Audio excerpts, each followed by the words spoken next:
تحویل قبلہ کہ نماز ظہر کی نماز کے درمیان ہی حکم آ گیا.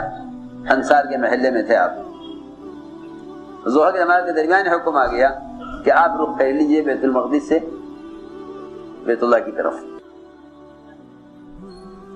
اور یہ امر نماز کے دوران آیا, حالانکہ نماز ایک ایسا عمل ہے جس میں کہیں بھی وقفہ نہیں ہے. اس قدر مسلسل اذکار اور ارکان ہیں نماز کے درمیان میں کہیں وقفہ نہیں ہے. اس 2 رکعات کے بعد 2 رکعات باقی تھی, امر آ گیا, حکم آ گیا کہ آپ رخ پھیر لیجئے بیت المقدس سے بیت اللہ کی طرف. ہم یہ دیکھنا چاہتے ہیں کہ یہ اس حکم کو کتنا جلدی پورا کرتے ہیں.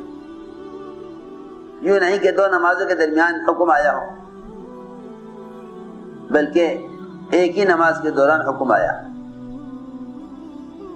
تو جو احمق لوگ تھے سفہا, انہوں نے کہا کہ ان کو قبلہ بدلنے کی کیا ضرورت تھی, قبلہ بدلنے کی کیا ضرورت تھی,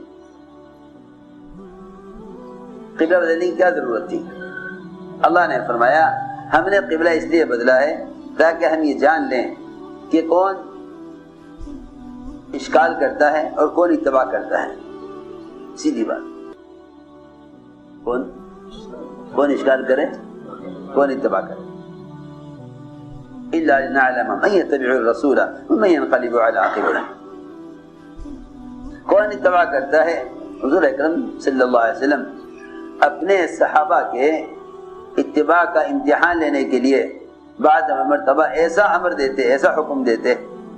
ایک صحابی جو اپنے والد سے سب سے زیادہ محبت کرنے والے تھے, والد سے سب سے زیادہ محبت کرنے والے اور سب سے زیادہ خدمت کرنے والے, بلایا آپ نے ان کو اور بلا کے فرمایا کہ جاؤ اپنے باپ کا سر کاٹ کر لاؤ.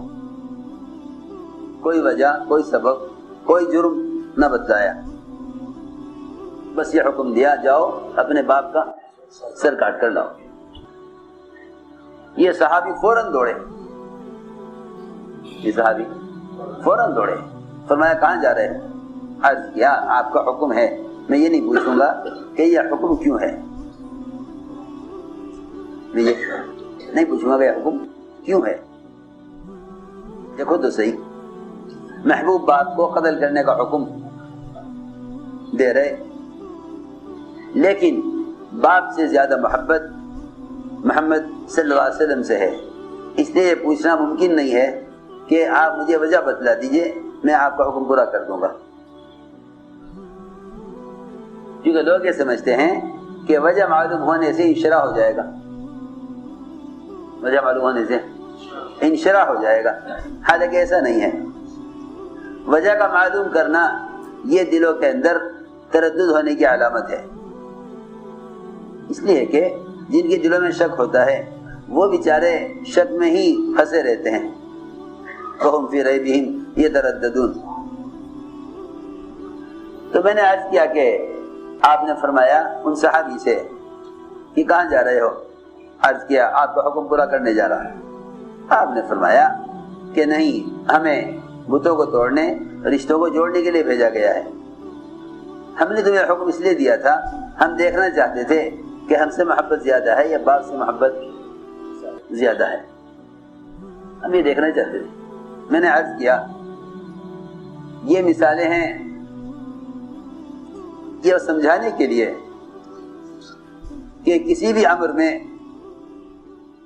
اپنی عقل مت لڑاؤ, اپنی عقل مت لڑاؤ.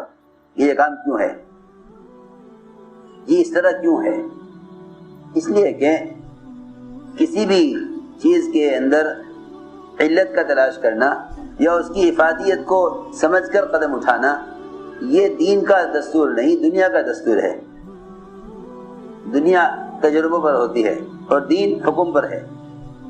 دین حکم پر ہے, دنیا تجربوں پر ہے. دین اور دنیا کا فرق یہ ہے کہ دنیا تجربوں پر چلے گی اور دین حکم پر. دنیا کا نظام مشاہدات پر ہے, اس لیے مشاہدات کا تعلق تجربات سے ہے. دین کا تعلق حکم سے ہے, دین کا تعلق حکم سے ہے. تو ہم نے عرض کیا کہ سب سے اہم بنیادی چیز وہ اتباع سنت ہے، اور اتباع سنت جس طرح عبادات میں ضروری ہے، عبادات میں کمال پیدا کرنے کے لیے، اس طرح عادات اور ضروریات میں بھی اتباع سنت لازم ہے. معاشرے کے لائن میں، معاشرے میں کمال پیدا کرنے کے لیے، معاشرے میں کمال پیدا کرنے کے لیے، اس طرح نماز میں کمال پیدا کرنے کے لیے نماز میں اتباع سنت ضروری ہے. اس طرح معاشرے میں کمال پیدا کرنے کے لیے معاشرے میں اتباع سنت ضروری ہے. معاشرے میں اتباع سنت ضروری ہے.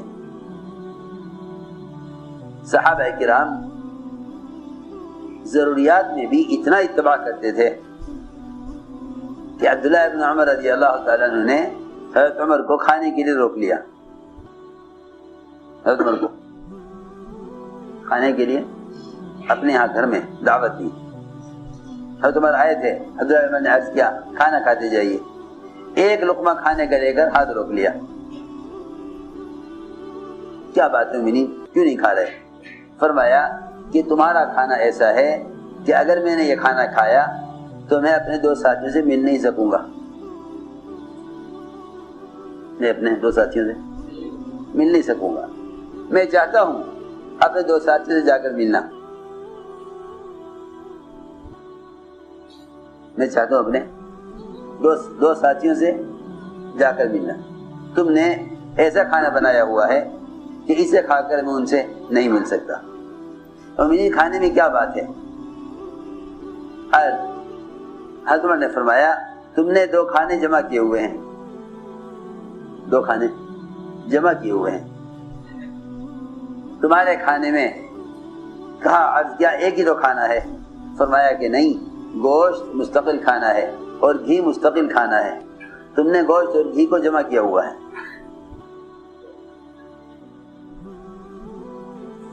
گوشت اور گھی جمع کیا ہوا ہے. ہمارے یہاں تو گھی کے بغیر گوشت نہیں بنتا، وہاں گھی مستقل کھانا ہے اور گوشت مستقل کھانا ہے. حضرت عمر نے فرمایا کہ روٹی گوشت سے کھائی جا سکتی تھی. ایسی عجیب بات ہے کہ اس زمانے میں مسلمان دین پر قناعت چاہتا ہے، دنیا پر نہیں. حالانکہ قناعت کا تعلق دنیا سے تھا. قنعنی بما رزقتنی، قنعنی بما رزقتنی. لیکن دین کے بارے میں قناعت اور دنیا کے بارے میں بے صبرا. حالانکہ قناعت کا حکم دنیا کے لیے ہے. قناعت کا حکم دنیا کے لیے ہے کہ تمہیں اللہ نے جتنی دنیا دی ہے تم اس پر قناعت کر لو. اس لیے دعا ہے قنعنی بما رزقتنی، اے اللہ تو نے میرا رزق جتنا بھی تنگ کیا ہو، تو نے میرا رزق جتنا بھی تنگ کیا ہو تو مجھے اس پر قناعت کی توفیق دے.